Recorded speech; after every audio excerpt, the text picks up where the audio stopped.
Bueno, pues gracias a Enclave por dejarnos este local, esta librería tan estupenda para hacer la presentación. Gracias a Pino y a María. Y Luis no va a venir. Luis no va a venir porque, como creo que todos sabéis, Luis está delicado de salud y para él es un problema venir desde Alicante. Así que nos ha encomendado a Jesús y a mí que presentemos el libro y que os demos las gracias de su parte. Yo leeré ahora un texto que ha mandado Luis para que lea aquí en la presentación y luego ya daré paso a Jesús.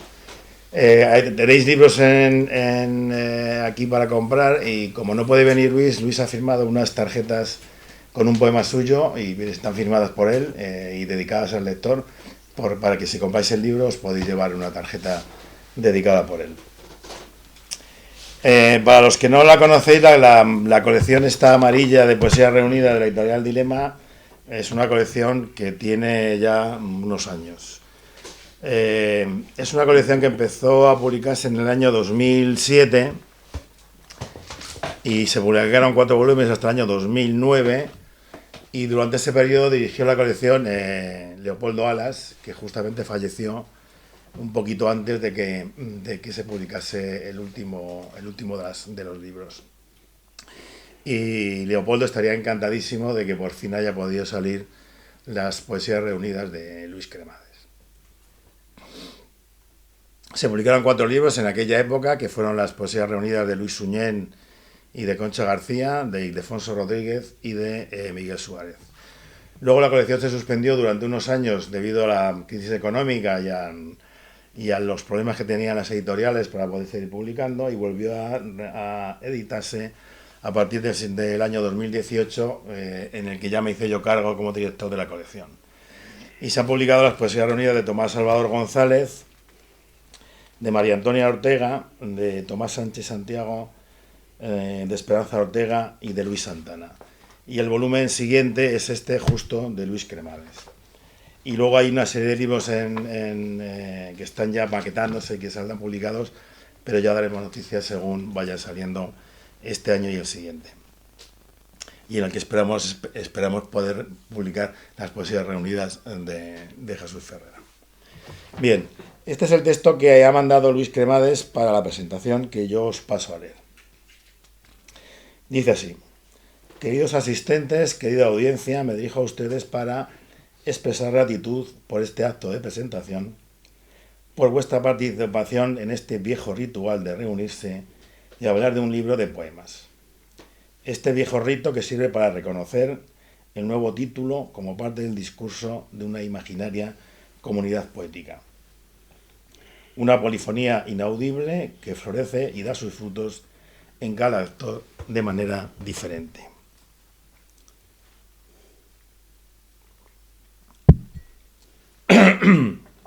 Dicen, reconocer es un bello palíndromo, un rasgo que nos recuerda que también el lenguaje aprecia y destaca sus simetrías con nombres que sugieren su rareza. Igual que reconocer es un palíndromo, este estar aquí, frente a un libro mudo que espera ser descubierto, también es un palíndromo. Frente a frente, lector y lenguaje en contacto mutuo. Esta extraña simetría se produce, se nos reúne, porque nos gusta la poesía. El lenguaje como materia creativa, su música, su capacidad para despertar la imaginación o la comprensión de otras dimensiones, otras voces, subjetividades ajenas que extienden y completan las nuestras. La poesía es el arte más cercano a la subjetividad, a la expresión íntima. La poesía surge del canto, por la victoria o la derrota, para calmar al niño y despertar al adulto, por amor, nostalgia, utopía o desarraigo. Todos recordamos esa necesidad, la de expresar lo que somos, dejados llevar por nuestro propio canto, sin dudar de su autenticidad, de su necesidad, para saber lo nuestro, para reconocernos en él y aprenderlo. La poesía es el lugar donde uno se encuentra con otras almas. Pero no siempre el resultado debe hacerse público. ¿En qué momento la poesía pasa de ser una potencia, una expresión a la vez íntima y universal, para convertirse en parte de nuestra cultura, del que cotidianamente algunos cultivamos? porque necesita la poesía hacerse pública y celebrarse en este ritual en el que los lectores contribuyen a reflejarla, a recrearla, dándole una vida nueva. Hoy en día la autoedición resulta más accesible. Es cierto que carece de intermediarios, de valedores, de exploradores de lo nuevo capaces de tender puentes.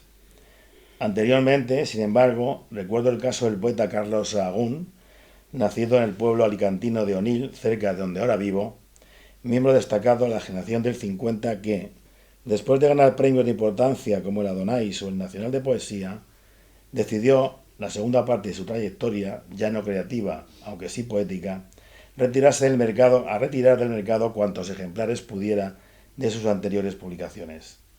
Hacia el final de su vida, mandó imprimir un volumen de su poesía completa, solo para sus familiares. Comprendía que el ámbito natural de sus versos era el árbol familiar, el clan, el árbol de la vida, que le fluía a su través. No somos los autores que publican en ediciones restringidas, yo mismo lo he hecho, convencidos de que se trate de un nicho natural para esa forma de expresión, en esa mitad de camino entre lo íntimo y lo público, que de esta manera llegará a algunos elegidos. Autores como Pessoa o Cavafis se dieron a conocer por esta vía. Otros, como Becker, no publicaron sus versos en vida. Entre esas dos orillas, entre lo íntimo y lo público, se crean los vínculos y surgen las conversaciones que ensanchan y completan el mundo, nuestra imagen del mundo al menos. Tal vez solo la imagen del lenguaje, de que tampoco sería cosa menor. Cuando el poeta da por terminado un libro, ha escrito al menos el doble, que debe desechar, y debe después encontrar editor y que diga el editor de acuerdo, porque el libro necesita de un prólogo y el prólogo de un prologuista. Para que un libro de poesía vea la luz, se hace necesaria una pequeña sociedad de valores, más que de intereses, de complicidades, más que de divisiones. La obra que hoy se presenta ha encontrado en la colección Poesía Reunida de la editorial Dilema su vía para hacerse pública. Para todo el equipo, mi agradecimiento. Sin ellos no habría libro.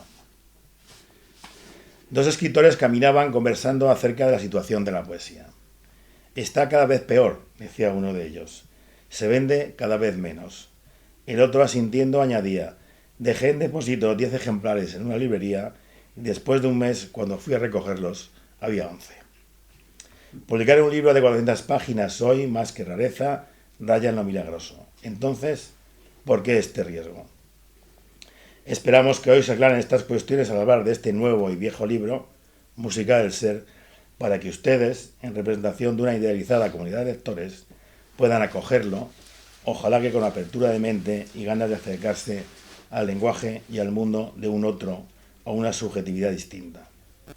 La colección en que se inscribe representa el contexto generacional, la tradición y el criterio que valida los poemas.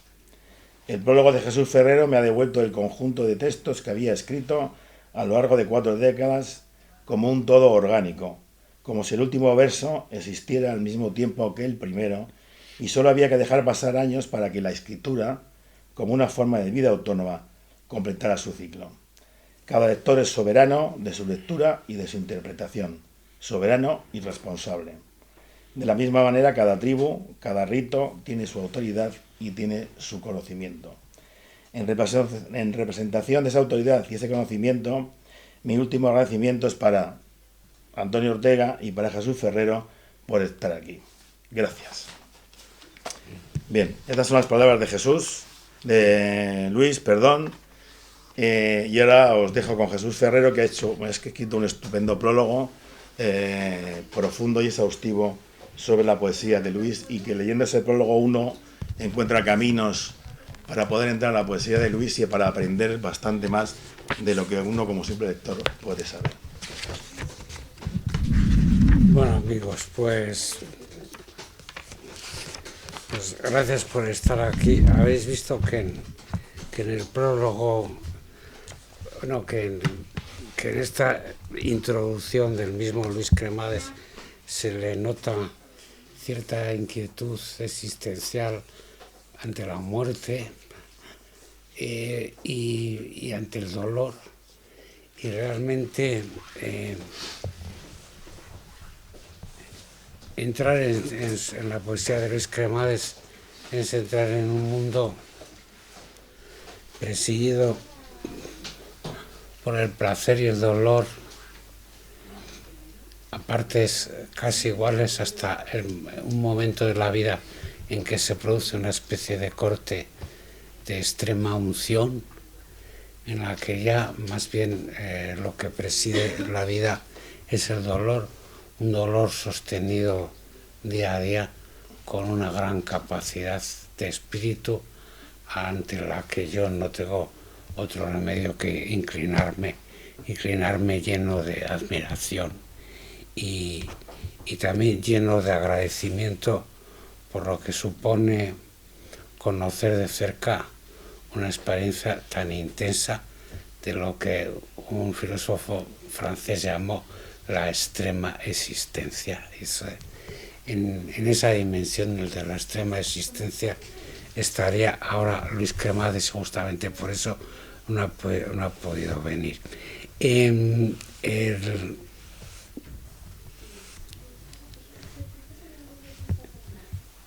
Yo empezaría a abordar este libro con ese momento en que Heidegger dice algo increíble acerca del lenguaje poético. Dice que desde hace tiempo vivimos en una dimensión del lenguaje en la que el lenguaje solo sirve para transmitir información. Dice que esta dimensión piensa que no podemos salir de esa dimensión del lenguaje que solo sirve para transmitir información, que además las consecuencias de esa actitud de la que no podemos salir todavía no somos capaces de calibrarlas, y que desde luego va a ser fundamental para la cultura un lenguaje que solo se dedica a transmitir información. Pero es que al mismo tiempo que ocurre esto, Heidegger invoca a Goethe cuando decía que en la vida cotidiana, en la vida de todos los días, transmitimos mucha información totalmente superficial acerca de la vida, de la existencia. Y esa información superficial, que es todo el rato superficial, de hecho vivimos nadando en la superficialidad permanente, esa se emplea en un lenguaje superficial, realmente cotidiano. Incluso me atrevo a decir, el famoso lenguaje costumbrista del que habla un cierto tipo de novela. Sí, en ese lenguaje. Pero solo sirve para transmitir problemas, ideas y asuntos superficiales. Si queremos profundizar, vamos a ver, si queremos profundizar, no nos queda más remedio que emplear el lenguaje poético. ¿Pero por qué poético? No porque esté lleno de palabras bonitas, eso sería la dimensión de la cursilería más que la poesía, sino porque semánticamente está muy cargado y está obligado a retorcerse para expresar la profundidad. ¿Por qué? Y esto lo añado yo. ¿Cómo vas a expresar los movimientos? ¿Cómo vas a definir o a explicar o a transmitir movimientos que se desarrollan en un mundo lleno de oscuridad o con mucha oscuridad? Para expresar esos movimientos, ¿cómo vas a ser claro como el agua? No puede serlo. Por otra parte, la claridad diamantina es una ficción. Bueno, pues en esa dimensión es la que yo veo la poesía de Cremades. No puede manifestarse con un lenguaje ordinario, entre comillas, sin el peor de los sentidos. No puede. Porque es una poesía a medio camino entre la descripción y la abstracción. De hecho, es una poesía que pueden desgustar los amantes de la poesía descriptiva, pero también los amantes de la poesía abstracta, incluso los amantes de la poesía muy abstracta.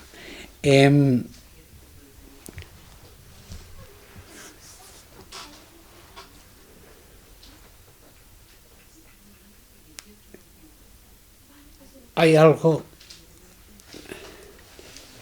que estamos obligados a tocar si avanzamos por la posibilidad de Cremades, aunque es algo que se manifiesta más cuando le oyes hablar sobre su vida, más que cuando le oyes hablar sobre su poesía.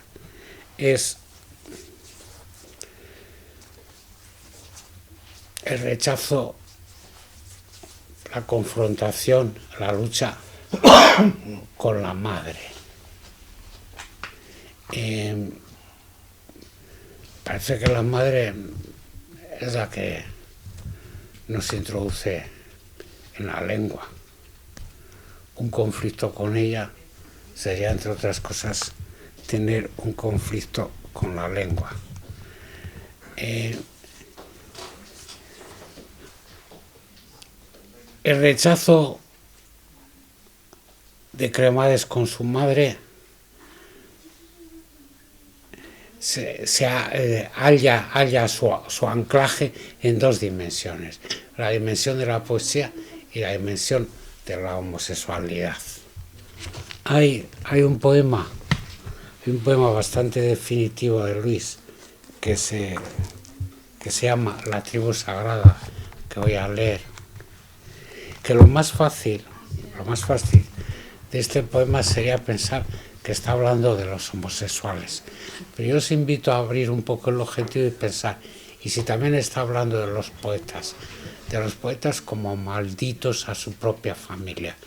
Y es una exageración, eso no. Recordad, por ejemplo, el primer poema de Las flores del mar, donde Baudelaire abre su libro envenenado con un poema muy patético, donde es una madre la que está gritando a los dioses, o probablemente a Dios, lo está injuriando, está clamando contra él porque le ha dado un hijo poeta. En ese poema hay mucho de autobiográfico, porque Baudelaire, dandy, tuvo muchos problemas con su madre, que era la que le pasaba los cheques todos los meses hasta que dejó de pasárselos, y entonces el conflicto se agravó hasta dimensiones trágicas. Pero es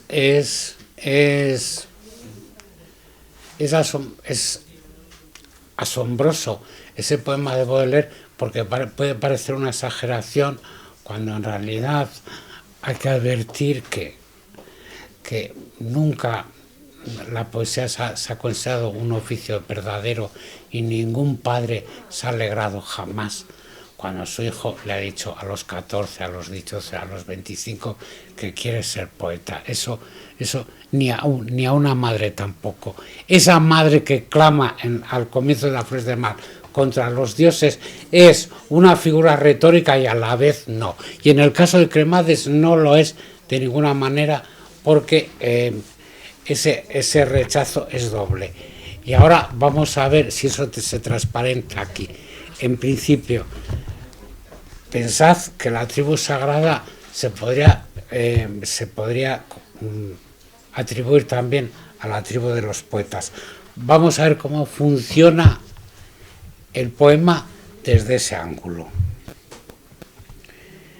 Yo pertenezco a una tribu de niños soñadores, de ojos grandes y mirada inquieta, que no miran a otros sino más allá, una tribu de vagabundos solitarios que saben sentir el desierto en la ciudad, una tribu de refugiados en sótanos y desvanes, de sueños que no responden a las alturas humanas, una tribu que huye del poder y la sumisión, de la sombra infecciosa de la autoridad, de los interrogatorios, de los juicios y la rentabilidad. Pertenezco a una tribu perseguida que se descubre en el arte o se pierde en el dolor, que se disfraza obligada a travestirse y cuenta cuentos para demorar su muerte. Pertenezco al territorio sin tierra de los juegos, a la penumbra, al chasquido de un helio con su hidrógeno, a la creación que descubre su sentido en cielos sin nombre. Pertenezco a una tribu de ritos invisibles que respetan tres principios: los hechos, el amor y los hechos del amor. la naturaleza, el amor y la naturaleza del amor, los actos, el amor y los actos del amor. Bueno, este poema que puede significar muchas cosas y que yo lo vinculo a lo que me ha contado Luis acerca de la relación con su madre, que lo repudió fundamentalmente por dos razones que os acabo de explicar. Esto crea también una dimensión muy trágica de la existencia. Este enfrentamiento total y hasta esta distancia con tu propio relato familiar, esta desintegración del relato familiar puede que en el fondo sea muy buena para la poesía tal como la ha querido practicar Luis Cremades, que es una poesía de la desnudez existencial, de una desnudez existencial que en algunos momentos a mí me puede llevar a la poesía de Jamoneda sin llegar a ser tan abstracta, porque nunca lo es. Es decir, que la ventaja de la poesía de Luis está en esa especie de equilibrio entre la descripción y la abstracción de la que ya os he hablado.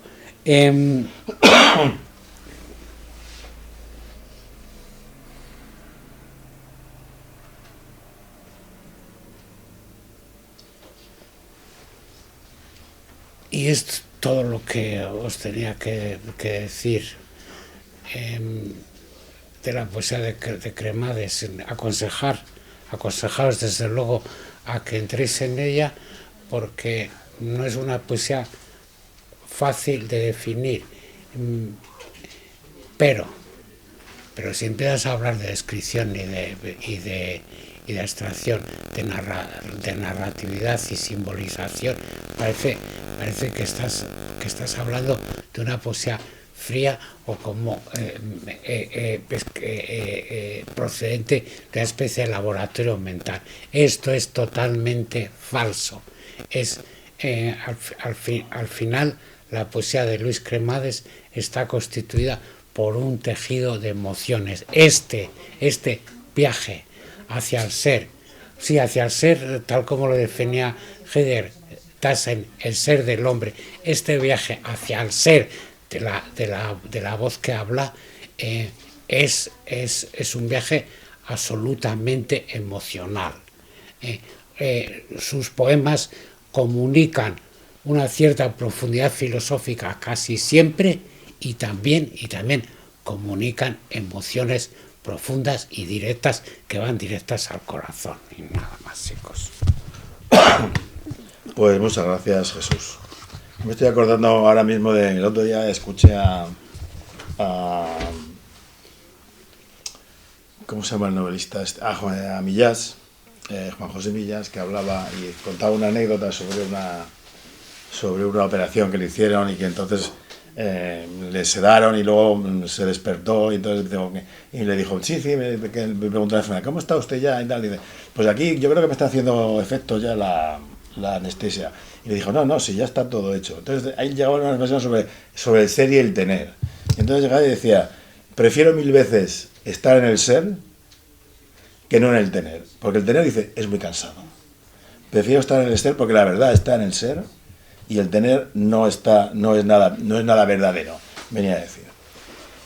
Yo voy a leer un par de poemas y tú vas a leer otros dos. Yo voy a utilizar una de las frases que, hablando del prólogo de Jesús, decía que él, el propio Cremades, había descubierto su poesía como un todo orgánico, como si el último verso existiera al mismo tiempo que el primero y que solo había que dejar pasar años para que la escritura, como una forma de vida autónoma, completara su ciclo.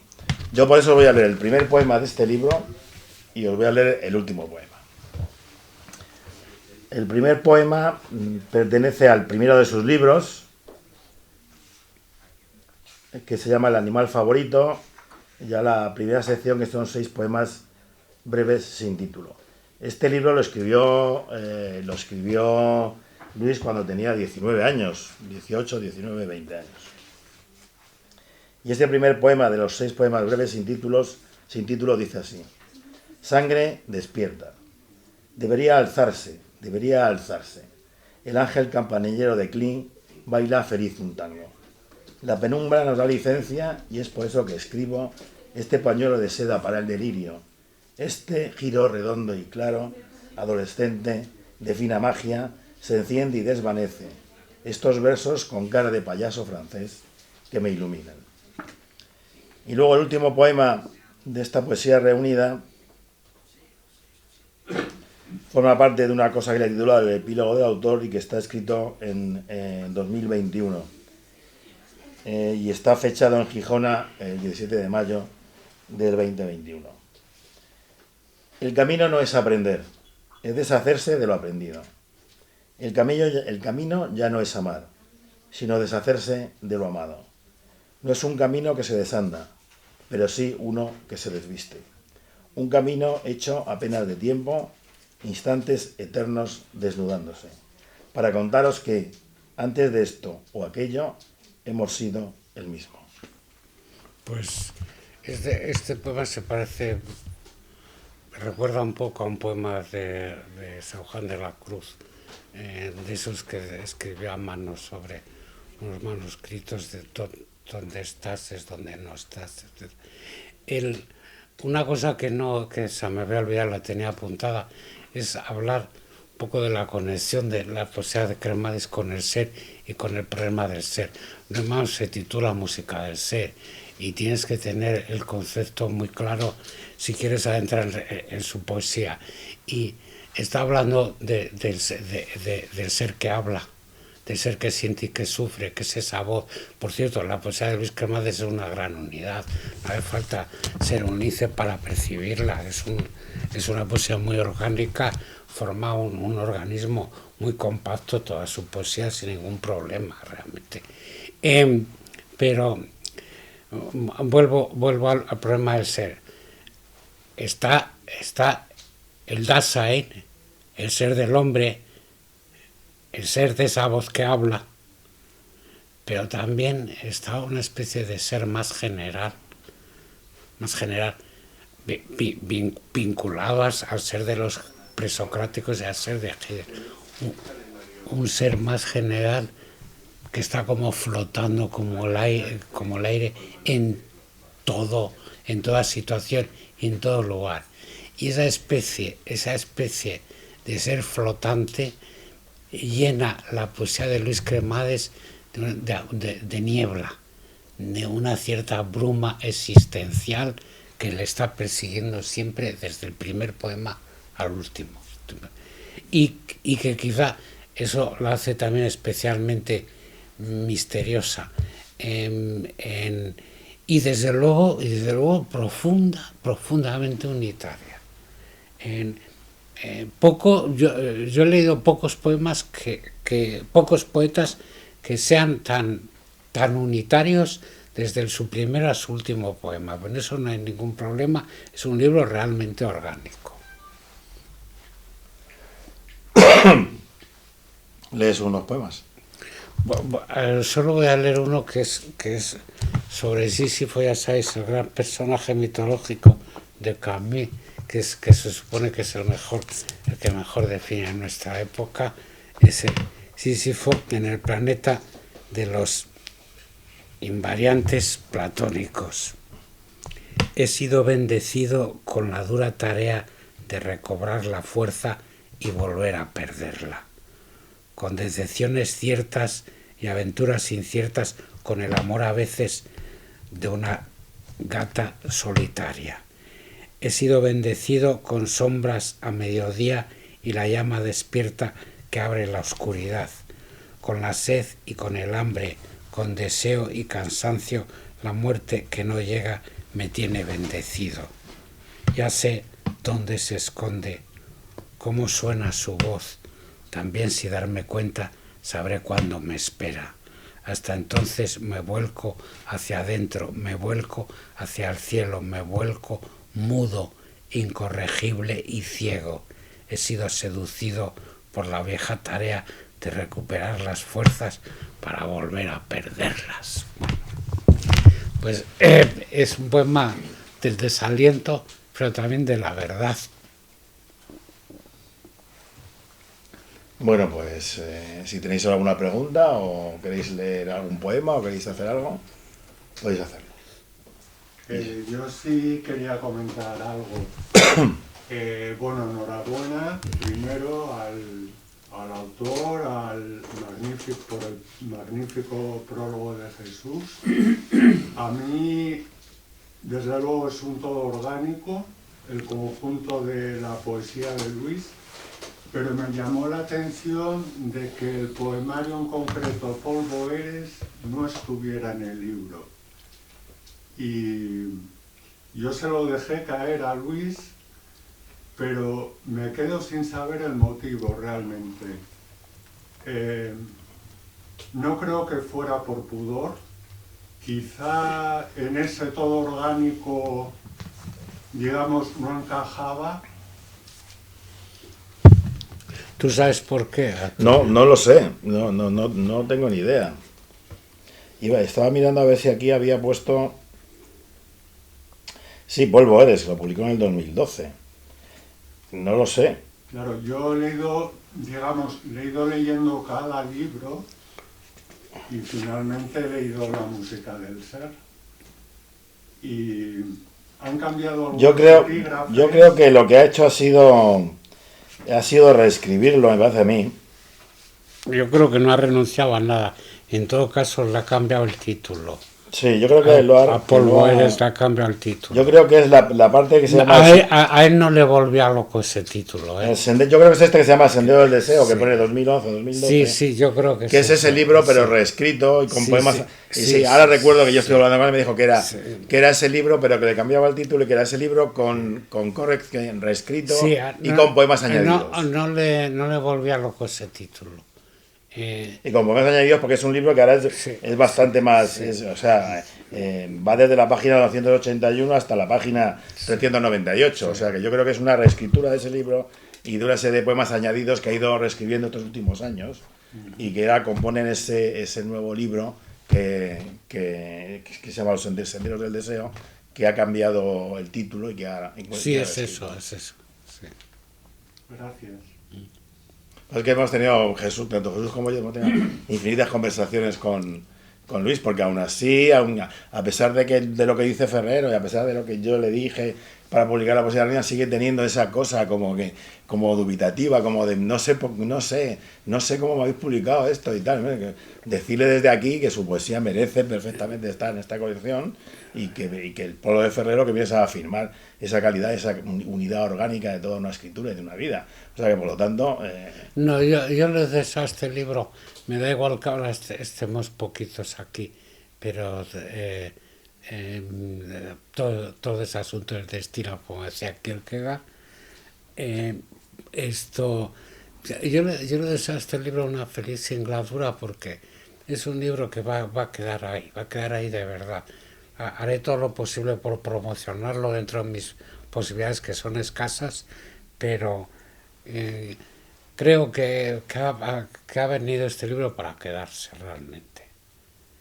Además es un libro que va bien, quiero decir. Sí. Que el editor está contento, o sea que... Pues muy bien, a mí me parece estupendo.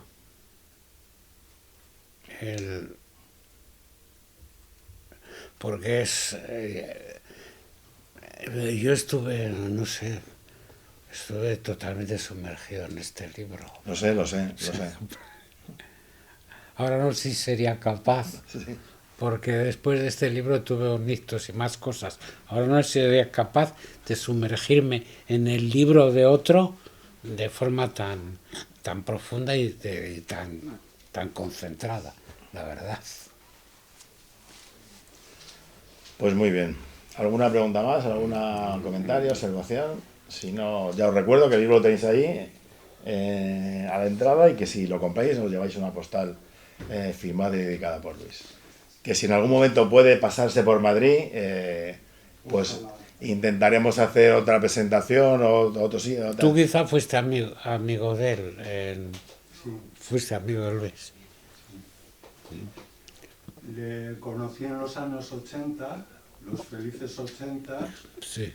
Y bueno, nos fuimos perdiendo la pista hasta que la hemos vuelto a retomar.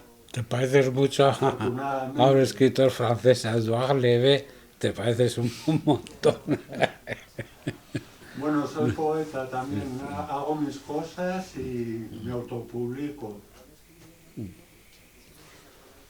Pero le tengo un gran cariño, eso sí es verdad.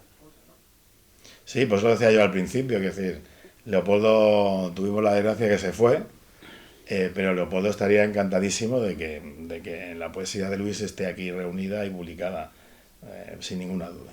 Yo el recuerdo más vívido que tengo de los momentos en que coincidíamos estaba Leopoldo allí, de hecho. Sí, esta colección Toda fue, esa época. sí, esta colección fue una colección que surgió en la ya cerrada y extinta Escuela de Letras de Madrid, Yo estuve en la, que crea- estaba estuve Jesús. en la creación de esta editorial. Y entonces lo que se pensó es que había muy buenos poetas que habían publicado muy buenos libros en editoriales provinciales o en pequeñas editoriales, y que de pronto esos libros no eran accesibles. Y entonces decidimos, ¿por qué no hacemos una colección de poesía reunida donde esos poetas puedan reunir todos esos libros y publicar una poesía reunida? Y entonces empezó Leopoldo, se empezó con Luis Suñé, con Concha No, pero García. la poesía de Luis Suñé, que está muy bien, merecía un libro así. Sí, y fíjate, luego después de las poesías reunidas, que incluía un libro inédito, Luis ha publicado 3 libros más. O sea que dentro de poco habrá que hacer una nueva edición de la poesía de Luis Suñé con esos 3 libros. Luego siguió Concha García, que hizo una poesía reunida que ya va por la 3ª edición, y que ahora va a hacer otro volumen, desde la fecha en que lo publicó, que ahora no me acuerdo qué fecha es, hasta la actualidad, otro volumen de su poesía reunida. Ildefonso Rodríguez igual, Miguel Suárez, que falleció, que escribió 4 libros y ya no volvió a escribir más, y que tristemente falleció el año pasado. Y luego ahí quedó paralizado. Y luego ya volvimos a empezar otra vez con Tomás Salvador, con Tomás Sánchez Santiago, con Esperanza Ortega, etcétera, etcétera, etcétera. Y esta es la idea de la colección: reunir esos libros que ahora mismo son inaccesibles y que esta colección permite que vuelvan a tener vida. Y siempre todos los libros con un prólogo de alguien interesado y especializado en la poesía de los autores, para que dé una visión general del texto. Cosa que ha hecho Jesús Ferrero con una maestría. Cuando estaba sumergido en la poesía de Luis, escribiendo el prólogo, decía, ¿estás seguro del título? Porque claro, el ser en realidad es un concepto muy metafísico. La gente, cuando oye hablar de ser, es ya un significante vacío. Nadie sabe lo que es, pero todo Dios da por supuesto. Entonces es un significante totalmente vacío que tira un poco para atrás. Entonces, música del ser. Pues él estaba totalmente convencido de que ese título no había que cambiarlo, y en realidad a mí me parece un título, ahora no lo cambiaría, pero me daba bastante miedo este título para un libro para las poesías reunidas. Hay que ser valientes. Música del ser, punto. Sí, pues sí, ¿por qué no? Sí. De hecho, el libro del colgado, para conseguirlo, bueno, pues me tuve que ir a la escuela de letras, que tenían unos pocos ejemplares, Sí. y tuve la suerte de poder adquirir uno de los últimos. Te lo robaste. Porque era Lo inencontrable. robaste, Lo robaste. Sí. Era el problema. Sí, era una esa colección librería. de poesía que también había en Dilema, que también tenía este color amarillo, Sí. que luego esa también se cerró, y luego ya se continuó con esta de las poesías reunidas, y allí fue donde Luis que publicó el colgado. Se publicaron varios libros en Lo Carra que tenías que Castejón. haber publicado la poesía completa de Leopoldo. Pues ya está publicada, está publicada. Ya. Por cierto, que el otro día que hablamos con Luis de él, se tendría que hablar un poco más de él, ¿verdad? ¿No? Sí, hace poco hicieron un homenaje, o sea que sí se habla de él. Yo creo que en cada aniversario de su fallecimiento se hacen aniversarios y se publican cosas, o sea que yo creo que está bastante presente. ¿Tú crees? En lo que puede tener de presencia la poesía en este país, ¿no? Es verdad, sí. Yo lo veo en las redes y lo veo y tal, o sea que no... Bueno. Pues nada, si no hay nada más, lo dejamos y nos vemos pronto. Y eso, si Luis alguna vez aparece por Madrid, pues intentamos hacer otra reunión para que él pueda estar presente y hablar de su poesía. Pues gracias a todos por venir. Muchísimas gracias.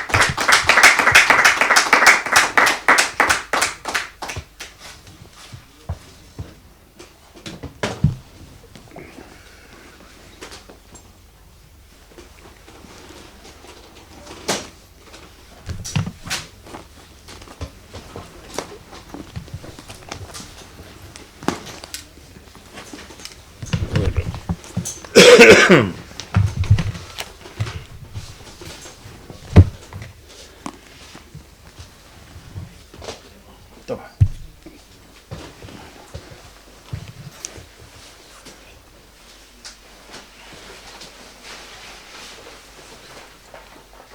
Me tengo que comprar un libro, no lo he encargado.